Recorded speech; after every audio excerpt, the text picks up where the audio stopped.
花海航行，用心讲述每一个故事。科幻小说《科学的失败》，原著阿瑟·克拉克。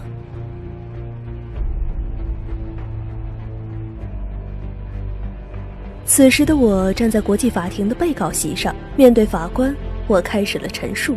尊敬的法官先生，我作为战争后期星际舰队的总司令，对于战争的失利负有不可推卸的责任。但是我要反驳某些虚假报道，我有义务向大众解释战争的始末。我希望法庭能够解释为何我会提出单独关押的请求。我们战败的唯一原因在于我们的科学水平比敌人高。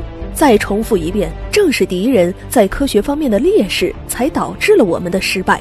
接着在我们的讲述中，那段关于战争失败的黑暗浮现在人们眼前。战争初期，宇宙舰队的主要武器是远程自动瞄准导弹、球状闪电以及各种激光脉冲。尽管敌人也有这些手段，但他们武器的功率都远低于我们。此外，我们的军事科研中心也比敌人的庞大得多。起初我们占据了上风，但敌人比我们所预料的要顽强。为了下一步的战略，指挥官塔克将军召开了会议。那一次，诺登教授首次参加了会议。他是刚刚上任的军事科研中心领导人。塔克将军询问大家能否改良现有武器，以扩大目前的军事优势。诺登的回答出乎意料，他告诉大家，近100年来，武器没有做任何本质上的变革，人们不知不觉地化为了将死的保守主义。虽然敌人并不比我们高明多少，不过长此以往，军事优势的平衡就会倾斜到敌方。所以我们需要新式的、从未有过的武器。而且诺登已经命令部下对某些全新领域着手研究，他相信这会使军事形势出现真正的改观。1个月后，诺登宣布了湮灭之球的诞生。这种武器可将半径几百米范围内的物质化为乌有。于是大家陶醉于新武器的无比威力之中，却没有注意到它有一个致命弱点：湮灭之球在球形范围内发挥毁灭作用，所以在爆炸后，就连内部的启动装置也将一并被毁，因而它无法使用载人飞船来发射，只能使用可控导弹。这样就必须另行设计导弹，使其能携带新式武器。这就牵涉到要用更大吨位的飞船。我们采取了这个方案，并暂停了一切军事进攻。6个月后，我们的大型飞船就已全部装上了湮灭之球。就在这时发生了意外，在训练飞行中，我们一艘主力战舰突然无影无踪地消失了。调查结果表明，远程雷达的启动能在飞船刚刚发射导弹时立即触发湮灭之球。这艘主力舰就是这么被自我毁灭的。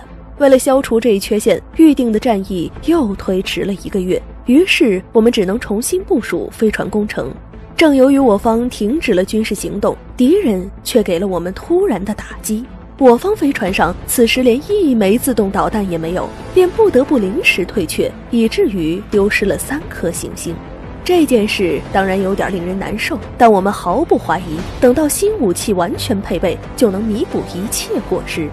与此同时，敌人也在拼命建造他们的战船。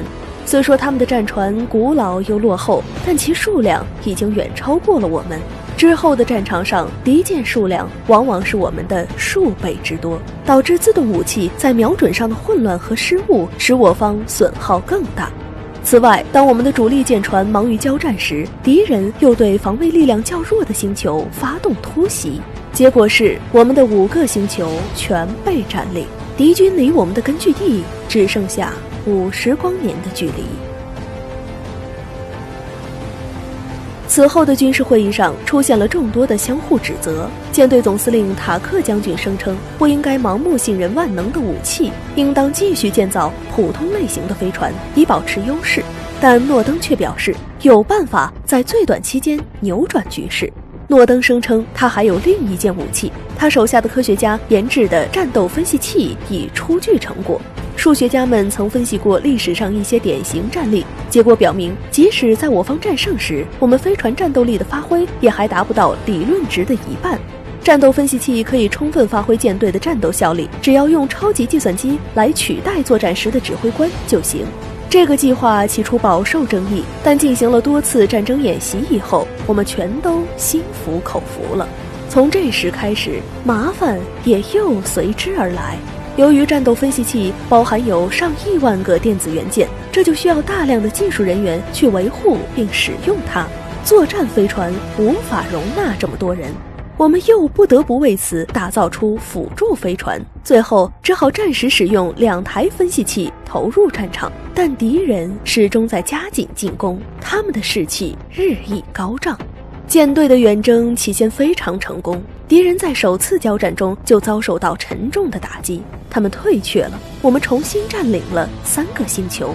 不过敌方必然注意到了我们所有战术上的变化，还有那几艘莫名其妙的辅助飞船存在于舰队之中，所以在第2次交战中，敌人利用他们数量上的优势，集中火力对装有分析器的飞船进行了自杀式攻击。尽管他们损失惨重，但却达到了预期的目的。顿时我方舰队群龙无首，不得不又一次撤退，不但拱手交出刚刚收复的失地，还损失了几个星球。这一次塔克将军愤懑自杀，以表达他对诺登的抗议，而我只好接任了最高指挥官的职务。后来我又召集过不少次军事会议，诺登在会上受到大家的批评，但他还在为科学做辩护，而我们眼下再也无法后退，只能继续依赖于威力更大的新式武器。我们已有了2次失败的教训，所以再也不希望重蹈覆辙。毫无疑问，诺登手下的科学家们肯定能生产出更为先进的武器，我们选择了最后一次相信他，结果这一次我们又错了。这最后一件武器叫指数场发生器，专家们的解释称，指数场能产生一种特殊的伪空间，使普通空间里的有限距离在这个伪空间内迅速增长成无限的距离。在作战时，只需要事先预测敌人的位置，确定航向和距离，以便截击他们，然后根据计算结果设置定时开关。理论上，发生器关闭时，飞船将会突然置身敌人中间，可进行突然袭击，并且可以在必要时开启指数场进行撤离。接下来我们进行了多次模拟攻击，证明这个装置非常管用。但就在这时，敌人已打算对要塞行星进行攻击，所以我们的舰队不得不火速投入战斗。不久后，敌人发现我们掌握了什么隐身的秘术，我们的战船竟然会突然消失，一会儿又能给他们以毁灭性的打击。不过胜利只是暂时的，接着就出现了某些令人困惑的事情。那一次我亲自坐镇，给每艘战船都分配了攻击目标。军官在极其精准的测定距离后打开了发生器，但结果大出意外，我们竟然出现在离敌人数英里之远的普通空间处。当我们发现敌人时，他们也同样发现了我们，于是我们只好撤退，再次重新尝试。这次可好，仍旧离开他们不远，甚至让他们首先发现了我们。显然这里一定出现了什么严重故障，所以我准备和舰队里的其他战船进行通讯，但结果石沉大海，杳无回音。现在即使我们弄明了原因，也已为时过晚。原来指数场发生器在一定半径内会使空间产生畸变，在这个伪空间内与实际空间的距离误差越来越大。我们本来以为当发生器关上后，一切就能恢复正常，可是事实上要想恢复成原来的空间状态是不可能的。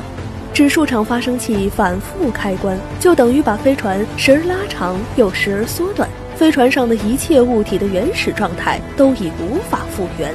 种种变形和不对称在累积以后，仪器全都出现了偏差，后来造成无比混乱的后果使人无法形容。所有的飞船都无法通讯，测距装备也全部出了差错。之后敌人的1000余艘飞船对我们发起猛攻，我们只得苦苦支撑，直至被击毁或者投降。而且我方战船所受到的永久性畸变还在不断增加。不久之后，我们大部分的作战飞船就自毁了，这就是我们战败的始末。以上就是我们的真实记录，我没做任何夸张或失实，也绝对不企图博取最高法庭法官的同情。我的声明纯粹是为了反驳那些对我手下军官的诽谤，也打算弄清谁才是造成我们失败的真正责任者。最后，我请求把我的声明看成是一份极为诚恳的请求。尽管我目前被囚禁在双人牢房，我们居住的条件和设施，我对此并不抱怨。但是我严正声明，今后我不再对我的行动负责。假如当局依然把我和诺登教授这位可憎的前科研中心的负责人关押在同一间牢房里的话，